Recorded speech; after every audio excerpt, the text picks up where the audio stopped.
Hello and welcome to Access Asia. I'm Yuka Hoye, and these are our main stories in this edition. China rolls out the red carpet for Vladimir Putin, the Russian leader touting strong economic and cultural ties with Beijing that has provided crucial support for his war effort. India's multi-phase elections are seeing voters travel far and wide, but the absence of proxy voting rights means many internal migrants are missing out on their opportunity to cast a ballot. Japan's parliament passes legislation that will allow divorced parents to have joint custody of their children, the first change to custody rights in more than 7 decades. Russian President Vladimir Putin has wrapped up his 2-day visit to China, where he and his counterpart Xi Jinping pledged a new era of strategic partnership. The two leaders had tea together and celebrated 75 years of diplomatic relations at a gala, with the Chinese leader giving his guest a warm hug. Moscow has increasingly turned to Beijing for support in the face of Western sanctions, and the trip aimed at deepening their military and economic ties. Shirley Sitbon has more. Russia and China have a no-limits partnership, and during Vladimir Putin's 2-day visit, they vowed to push it further. Just a few years ago, a figure of $100 billion in trade turnover was considered a great success for bilateral trade, but now it has already crossed the 200 mark. China is not just any trade partner. Beijing stepped in after Vladimir Putin launched the war in Ukraine, and Western countries voted sanctions against Russia to force it to end the war. The energy Moscow no longer sells in Europe was redirected to China, which means Vladimir Putin has money to continue the war in Ukraine. Meanwhile, China is exporting to Russia dual-use industrial parts, which it uses to speed up its weapons production.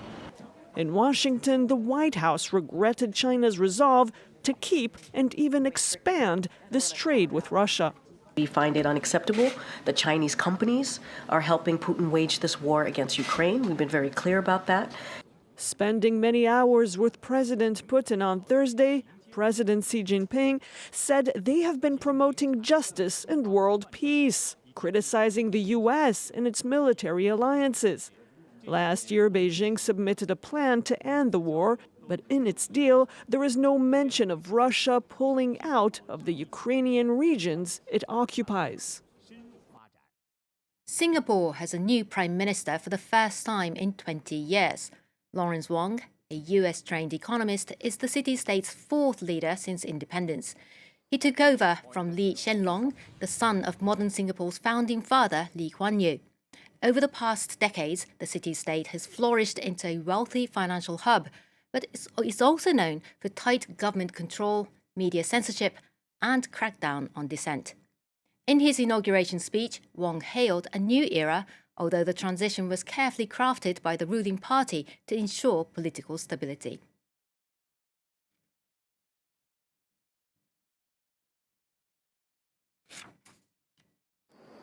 We will lead in our own way.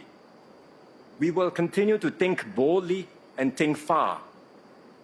We know that there is still much more to do. For the story of our island nation continues to unfold, a significant milestone, a passing of the baton, not just between leadership teams, but also across generations. As the world's largest election continues in India, a significant portion of the electorate is being unable to vote. Under the country's election rules, voters can only cast ballots in their registered constituencies. There are an estimated 600 million internal migrants in India, but many low-wage earners who have moved to cities from rural areas in search of work can't afford to take days off just to vote. Our team on the ground have sent this report. In New Delhi, these men sort electronic waste from the garbage. They work nearly 12 hours a day for a mere salary of 110 euros per month. With the lack of employment opportunity in their home states, these workers have migrated to the national capital from across India. Muhammad Alam is still registered to vote in Bihar, a state nearly 1,400 kilometers away from Delhi. But this year, he won't be able to return to his village to vote, and proxy voting system does not exist in India. We can't leave our jobs. Voting should be online so that people like us, who are in Delhi or Chennai, could vote remotely. Too expensive, too far. Savan and Vibha will not be able to go back to Bihar and Uttar Pradesh. I'll have to spend €100 for the trip. If I leave, the work here will stop. How will I feed my children? According to government figures, India has nearly 150 million daily migrant workers. As a result, the Election Commission of India reaches out to the families of migrant workers, convincing them to return home during elections, particularly in certain states like Jharkhand, one of the poorest in the country. We have identified 930 people who are currently outside the district. We're adopting different means to call them or visiting their homes in the village. Rajesh Rao works in the western Indian state of Rajasthan, which is nearly 1,500 kilometers away from his registered polling station. I travelled 3 days. I came to vote to choose the right politicians who will ensure a good future. Despite their large numbers, migrant workers remain invisible in the country's politics, says Mukta Nayak, a researcher on migrant issues. It's very difficult for internal migrants to become political subjects because their identity as workers, their identity as belonging to a certain caste will always come before their identity of being a migrant. It's not only the internal migrants who are mostly excluded from the voting process. Over 17 million Indians living abroad also miss the opportunity. Japan's parliament has passed a revision to the country's civil code that will allow divorced couples to share custody of their children. The first change to custody rights in 77 years brings Japan in line with many other countries. But amid concerns voiced by opponents, the bill was modified to allow a court to step in disputed cases to grant one of the parents sole custody. France 24's Andrew Hillier is here to talk us through. Hi, Andy. So what will this legislation change?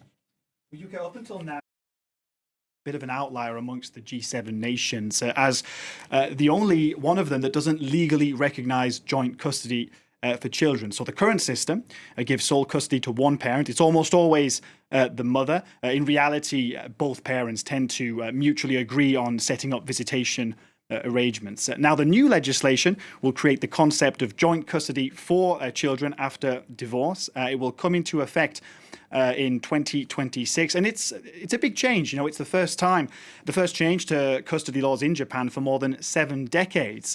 Some 200,000 children in Japan are affected by divorce every year, according to a 2021 government study. 1 in 3 children eventually lost contact with the parent who didn't have custody. So critics of the current system say that one parent almost always gets left behind. That, they say, creates psychological harm to children. So what this new legislation will do is legally enshrine the right of both parents to play an active decision-making role in the upbringing of their children.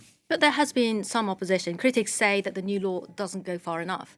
That's right, Yuka. One of the reasons this legislation was introduced was because of criticism that under the sole custody system, parents could abduct their children to prevent the other parent from getting in contact with them.